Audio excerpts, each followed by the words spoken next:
जय श्री कृष्णा। राधे राधे दोस्तों आज मैं आप लोगों को लड्डू गोपाल की एक ऐसी रोंगटे खड़े कर देने वाली बिल्कुल सत्य लीला कथा सुनाऊंगी जिसे सुनकर आप सभी की आंखें भर आएंगी। आज की यह लीला कथा सुनने के बाद जो भक्त लड्डू गोपाल की सेवा करते हैं उनका दिल दहल जाएगा। दोस्तों यह घटना आप सभी को एक बहुत बड़ी सीख देगी जिससे कि आने वाले समय में किसी भी भक्त परिवार के साथ ऐसी दुखद घटना ना घटे, किसी भी भक्त परिवार को ऐसी विकट परिस्थितियों का सामना न करना पड़े। हमारे लड्डू गोपाल कभी किसी भक्त के साथ ऐसा ना करे। आप सभी भक्तों से मेरा विनम्र निवेदन है कि कृपया आज की इस वीडियो को पूरा अंत तक अवश्य देखिएगा, लीला कथा को पूरा जरूर सुनिएगा, तभी आप लोग आज के इस हृदय विदारक घटना को पूरी तरह से समझ पाओगे। दोस्तों यह घटना कोलकाता की रहने वाले एक भक्त परिवार के साथ घटी है। यह घटना ज्योति जी ने हमारे साथ शेयर की है। ज्योति जी कहती हैं कि हमारा घर बिहार में है, मेरी सासू माँ ससुर जी हमारा पूरा परिवार बिहार में ही रहता है, पर क्योंकि मेरे हस्बैंड कोलकाता में जॉब करते हैं इसलिए मैं अपने हस्बैंड और बच्चों के साथ यहाँ कोलकाता में ही रहती हूँ। ज्योति जी कहती हैं कि हमारे बिहार में हिंदू धर्म में मनाए जाने वाले लगभग सारे त्योहार मनाए जाते हैं। बिहार का सबसे बड़ा त्योहार छठ महापर्व जो कि मेरी सासू माँ करती है, पर जहाँ मेरा ससुराल है वहाँ हमारे गाँव में मैंने कभी किसी को लड्डू गोपाल की सेवा करते नहीं देखा था। ना ही मुझे लड्डू गोपाल की सेवा के बारे में ज्यादा जानकारी थी और ना ही मैंने कभी यह सोचा था कि मैं कभी लड्डू गोपाल की सेवा करूंगी। पर जब मैं कोलकाता रहने के लिए आई तब मैंने यहाँ का माहौल हमारे बिहार की तुलना में बिल्कुल ही अलग देखा। यहाँ घर घर लड्डू गोपाल की सेवा होती है, सभी अपने लड्डू गोपाल से अपने छोटे बच्चे की तरह प्रेम करते हैं। अब मुझे लड्डू गोपाल के बारे में पता तो था पर मैंने कभी लड्डू गोपाल की सेवा होते नहीं देखा था। अब जब मैं अपने आस पड़ोस सभी के घर लड्डू गोपाल की सेवा होते देखी तो मुझे बड़ा ही आश्चर्य हुआ। कभी कभी तो मैं बहुत चौंक जाती थी कि इतना तो हम अपने बच्चों के लिए नहीं करते जितना यहाँ के लोग लड्डू गोपाल के लिए कर रहे हैं। सुबह जगाने से लेकर रात को सुलाने तक लड्डू गोपाल को क्या भोग लगाना है, उनका श्रृंगार कैसे करना है, उनका ध्यान कैसे रखना है, सारी बातों का भक्त बहुत अच्छे से ध्यान रखते थे। अब मुझे यह बड़ा ही अटपटा लगता था और सच कहूँ तो जब मैं पहले ये सारी चीजें देखती थी तो मैं अपने ससुराल में मायके में कॉल करके ये सारी बातें बताया करती थी और उस समय मुझसे यह अपराध भी बना कि हम लोग सभी मिलकर इस पर बात करते थे और हंसते भी थे कि लड्डू गोपाल है तो एक मूर्ति ही ना, पर उनके लिए इतना सब कुछ करना। हमारे घर पर भी तो भगवान की मूर्तियाँ है ना, पर हम तो ऐसा नहीं करते, पर लड्डू गोपाल के लिए कोलकाता में सभी इतना सब कुछ करते हैं। इन सारी बातों की चर्चा करते हुए मैं अपने परिवार वालों के साथ खूब हंसती थी, पर वो कहते हैं ना लोग जैसे माहौल में रहते हैं वैसा बन जाते हैं, इसलिए संगत हमेशा अच्छे लोगों की रखनी चाहिए। ज्योति जी कहती हैं कि जब मैं उन लोगों के बीच रहती थी सभी के घर आना जाना होता था, जन्माष्टमी हो या फिर राधाष्टमी या फिर होली का त्योहार, सभी 30 त्योहारों में सभी के साथ मिलकर लड्डू गोपाल का उत्सव मनाते थे।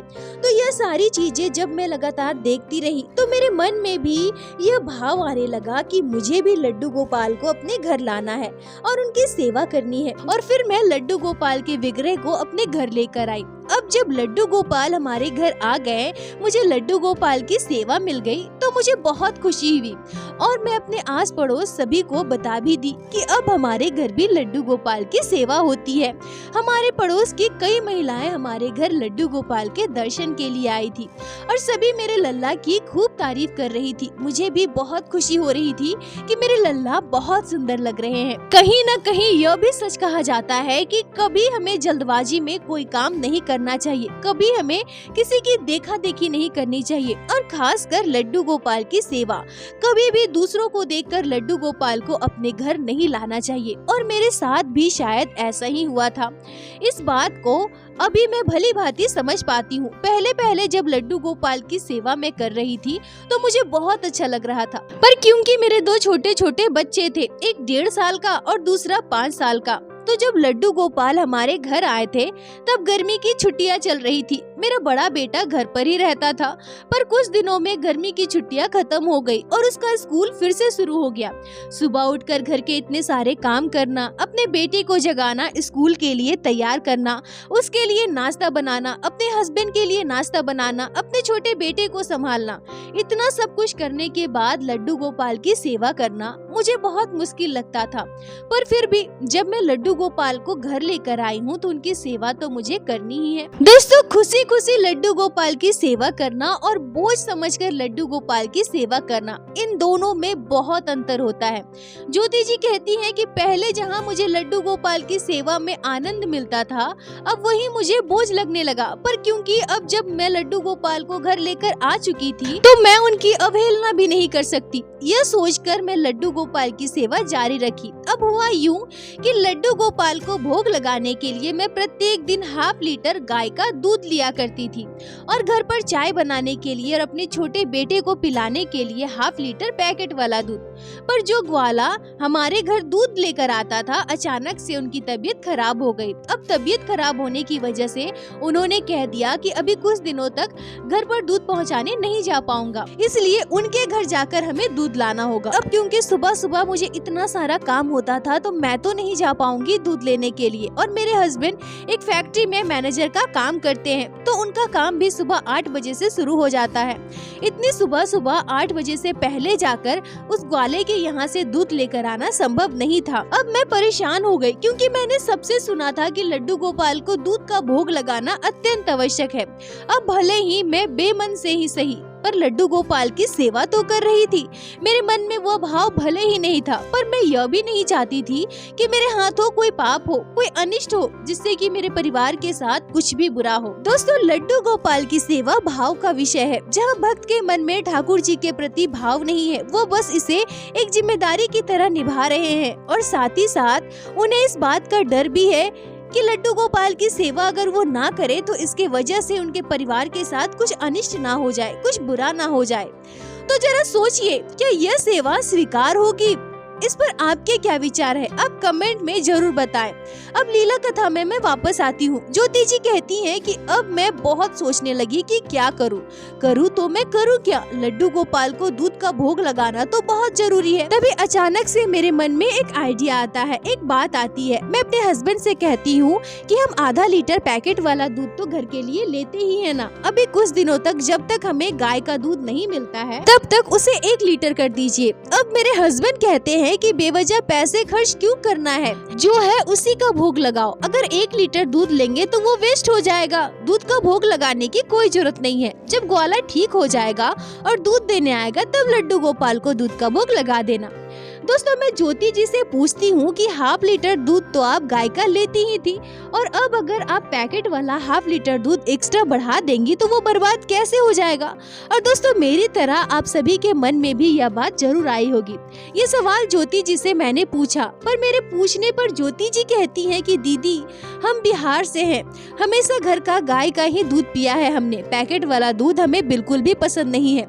लड्डू गोपाल नहीं थे तब भी हम ½ लीटर गाय का दूध लेते थे, जिसे हम दोनों पति पत्नी पीते थे। पर अब जब लड्डू गोपाल हमारे घर आए तो जो हम दूध गाय वाला लेते थे उसी से लड्डू गोपाल को भोग लगा दिया करते थे। पर अब अगर हम पैकेट वाला दूध लेते हैं तो वो पूरे तरह से वेस्ट हो जाएगा, क्योंकि मैं और मेरे हस्बैंड तो पैकेट वाला दूध पीते ही नहीं है।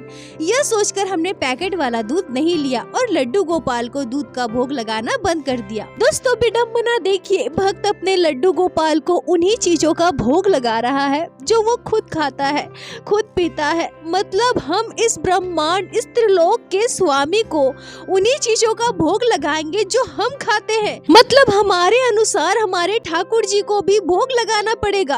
अब यह कहाँ तक उचित है? आप लोग ही विचार कीजिए। दोस्तों, जब ज्योति जी ने पैकेट वाला दूध एक्स्ट्रा ना लेने का यह कारण बताया तो मेरे होश उड़ गए। क्या सच में क्या कोई भक्त ऐसा कर सकता है?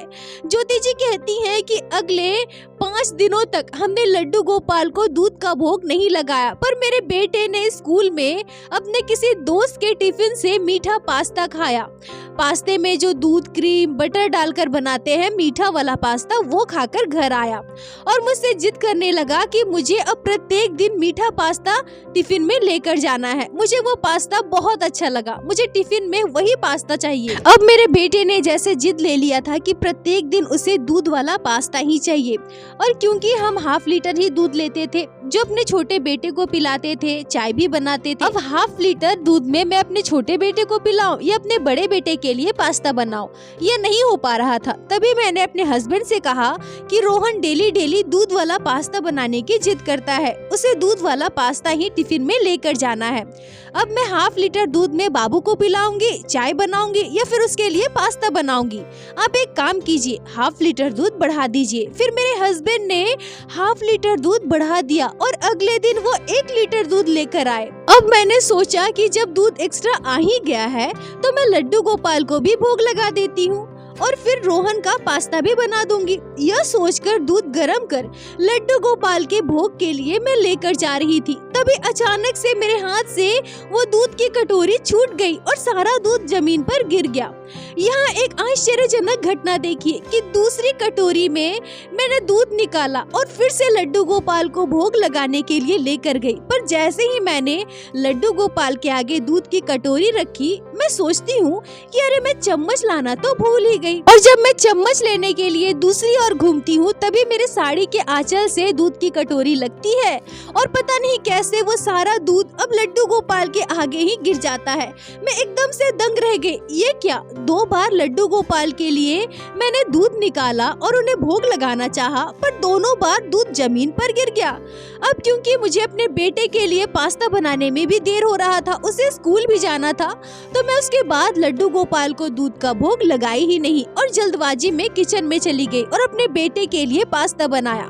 उस दिन लड्डू गोपाल को दूध का भोग मैं नहीं लगा पाई। अगले दिन फिर से एक विचित्र घटना घटती है। जब मैं लड्डू गोपाल के लिए दूध लेकर मंदिर की ओर जा रही थी, तभी मेरा बेटा दौड़ते हुए आता है और मुझसे टकरा जाता है। गरम गरम दूध पूरे जमीन पर बिखर जाता है और थोड़ा सा दूध मेरे पैरों पर भी लगता है। मेरे पैरों में मुझे जलन महसूस होने लगा। मैं बहुत गुस्सा हो गई और अपने बेटे को एक थप्पड़ लगा दिया।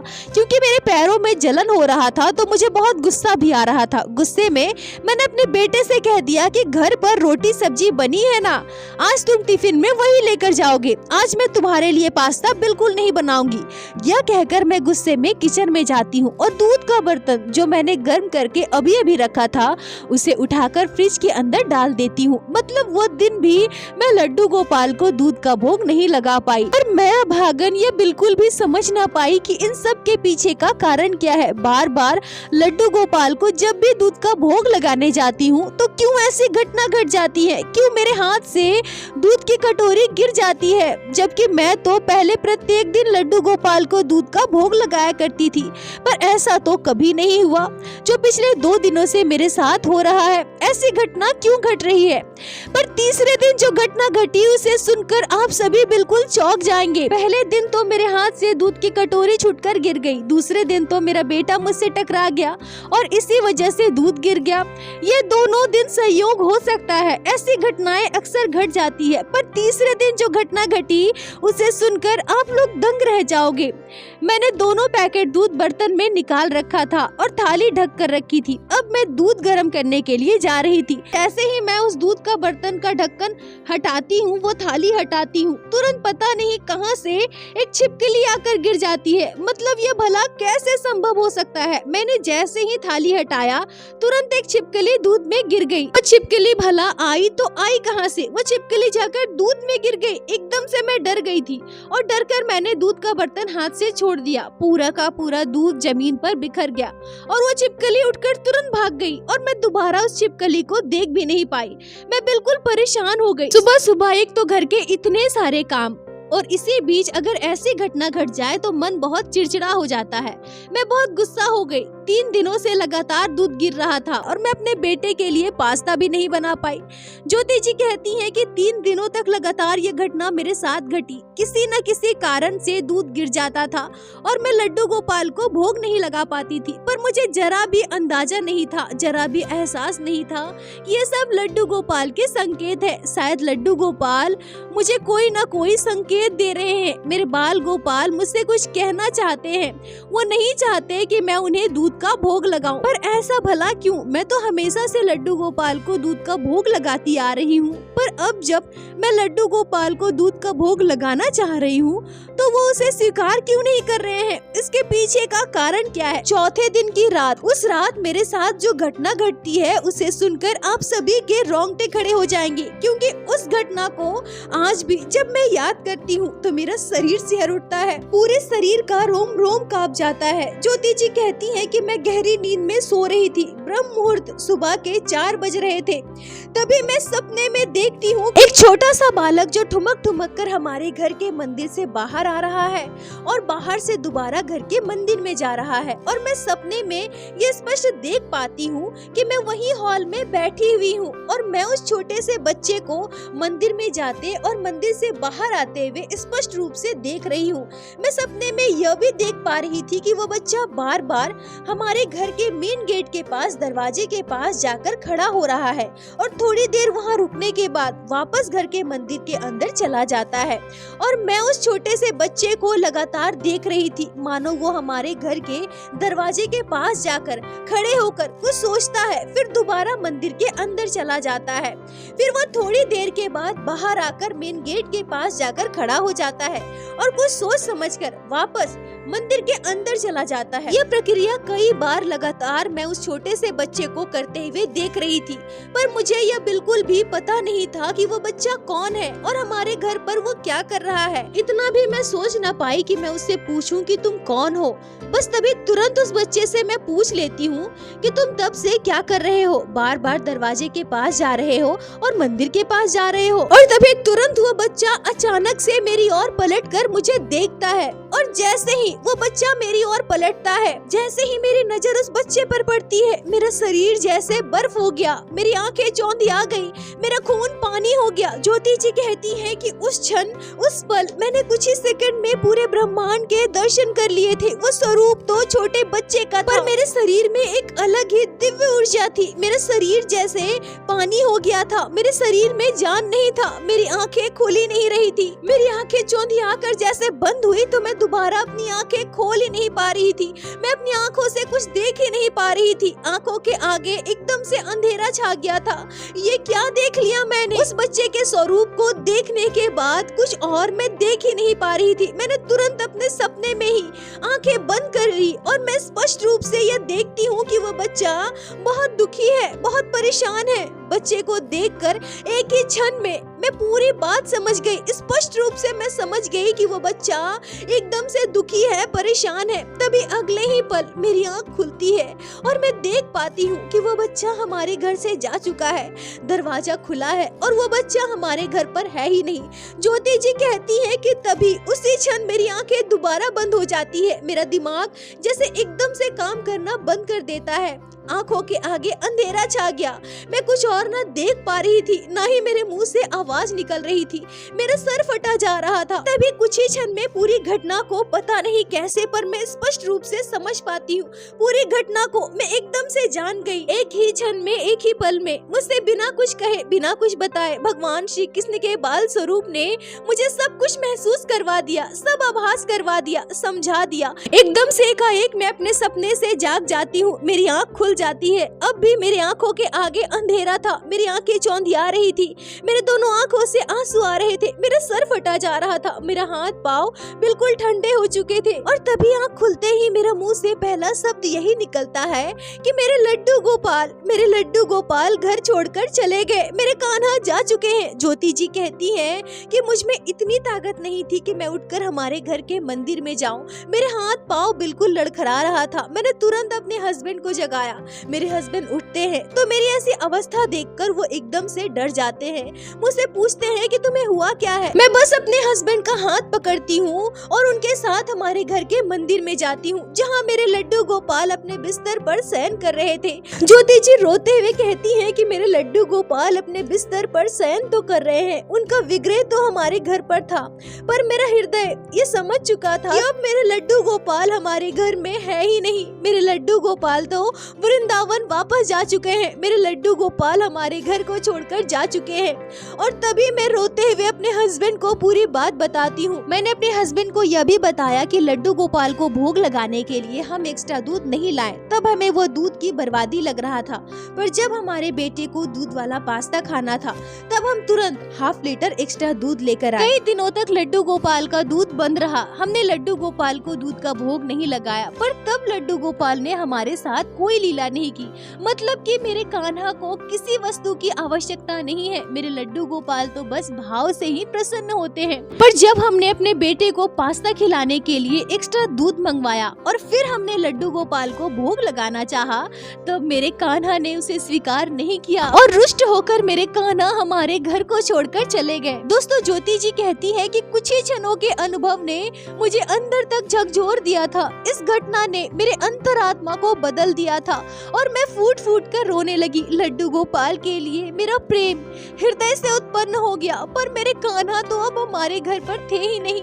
ये तो विग्रह है, विग्रह। मेरे लड्डू गोपाल तो जा चुके हैं, मेरे कान्हा हमारे घर को छोड़कर जा चुके हैं। ये सारी बातें अपने हस्बैंड से कहते हुए मैं बेहोश हो गई और कुछ देर के बाद जब मुझे होश आया तब मैं देखती हूँ कि हमारे घर पर डॉक्टर है। मेरे हस्बैंड, मेरे दोनों बच्चे मेरे पास बैठे हैं। ज्योति जी कहती हैं कि उस दिन मुझे जो अनुभूति हुई थी और जो दृश्य मैंने अपने सपने में देखा था, उसे मैं मरते दम तक नहीं भूल सकती। उस अनुभूति ने मुझे पूरी तरह से बदल दिया। लड्डू गोपाल के लिए मेरे हृदय में अपार प्रेम भर दी, पर आज भी मेरा हृदय रोता है। मैं तो लड्डू गोपाल की सेवा आज भी कर रही हूँ, पर मेरे लल्ला मेरे साथ कोई लीला नहीं करते। मेरे कान्हा कभी मुझे अपने होने का अनुभव नहीं कराते। मेरा मन बहुत उदास रहता है। यह महसूस होता है कि मेरे लल्ला हमारे घर को छोड़कर जा चुके हैं, मुझे छोड़कर जा चुके हैं। मेरे घर पर तो बस लड्डू गोपाल का विग्रह है, मेरे लल्ला में तो प्राण नहीं है।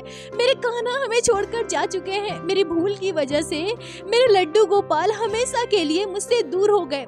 दोस्तों, ज्योति जी इस घटना के बारे में मुझे बता रही थी तो वो बहुत भावुक हो रही थी और उन्होंने मुझसे यह भी कहा कि दीदी, आपके चैनल के माध्यम से मैं इस वीडियो को देखने वाले हर भक्त से हाथ जोड़कर प्रार्थना करूंगी कि वो मेरे लिए एक बार अपने कान्हा से प्रार्थना करे। मुझे पूर्ण विश्वास है कि लड्डू गोपाल अपने भक्तों की प्रार्थना जरूर सुनेंगे। आप सभी भक्तों से मेरी प्रार्थना है कि कृपया अपने लड्डू गोपाल से कहे कि मेरे लल्ला में, मेरे लड्डू गोपाल के विग्रह में वो फिर से विराजित हो जाए। उस सपने के बाद क्यों मुझे ऐसा महसूस होता है कि मेरे लड्डू गोपाल में प्राण नहीं है, मेरे लल्ला मुझे छोड़कर जा चुके हैं।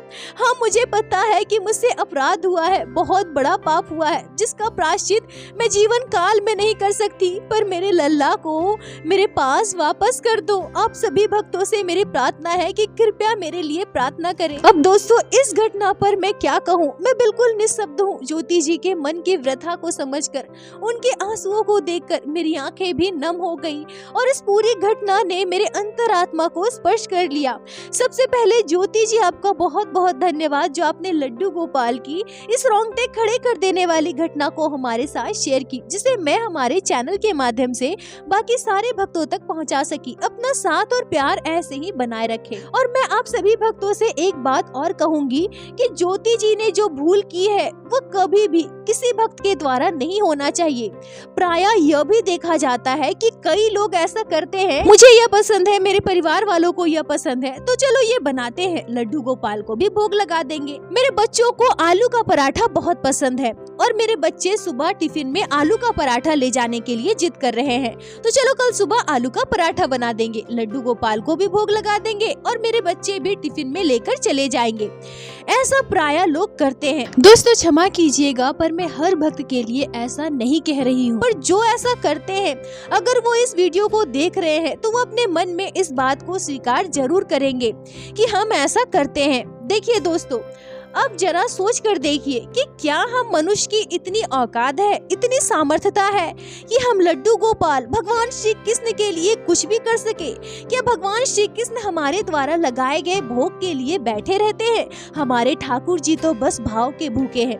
अगर आप भाव से लड्डू गोपाल को मिश्री बतासे का, तुलसी के पत्र का भोग लगा देंगे तो मेरे कान्हा उसी से संतुष्ट रहते हैं। मैं हर बार अपने हर वीडियो में बताती हूँ कि लड्डू गोपाल की पूजा नहीं होती, उनकी सेवा होती है और लड्डू गोपाल की सेवा में भाव प्रधान है। इसलिए ऐसा करने से बचे। ऐसे विचार आपको आपके ठाकुर से दूर कर देंगे और ये महापाप है, अत्यंत घिनौना अपराध है। ये अपराध कभी किसी भक्त से नहीं होना चाहिए। और दोस्तों, इस घटना पर आपके क्या विचार है, आपकी क्या राय है, कमेंट में जरूर बताएं। मुझे आप सभी के कमेंट का इंतजार रहता है। और प्रत्येक दिन की भांति लीला कथा के अंत में मैं आप सभी भक्तों से हाथ जोड़कर प्रार्थना करूंगी, ठाकुर जी की भक्ति कीजिए, लड्डू गोपाल की सेवा कीजिए, नाम जाप कीजिए और एक बार मेरे साथ प्रेम से कहिए, बोलो बांके बिहारी लाल की जय, लड्डू गोपाल की जय, जय जय श्री राधे। दोस्तों, यदि आप लोगों को आज की यह लीला कथा अच्छी लगी हो, आपके हृदय को स्पर्श की हो, तो कृपया वीडियो को लाइक कर अपने दोस्तों के साथ शेयर अवश्य करें, जिससे बाकी भक्त भी लड्डू गोपाल की इस अद्भुत लीला कथा का श्रवण कर सके। और हमारे चैनल को सब्सक्राइब करें, जिससे प्रत्येक दिन आप लोग हमारे चैनल पे श्री बांके बिहारी श्री लड्डू गोपाल की अद्भुत लीला कथाएं श्रवण कर सके। दोस्तों, यदि आपके जीवन में घटी हो कोई भी चमत्कारी घटना या लड्डू गोपाल ने कभी भी की हो कोई भी लीला जिसे आप हमारे साथ शेयर करना चाहते हैं, तो कृपया हमें इंस्टाग्राम पे मैसेज करें। हम आपसे कांटेक्ट करेंगे और आपकी उस लीला कथा को हमारे चैनल पे बाकी सारे भक्तों के साथ शेयर अवश्य करेंगे। लड्डू गोपाल की कृपा आप पर और आपके पूरे परिवार पर बनी रहे। राधे राधे दोस्तों।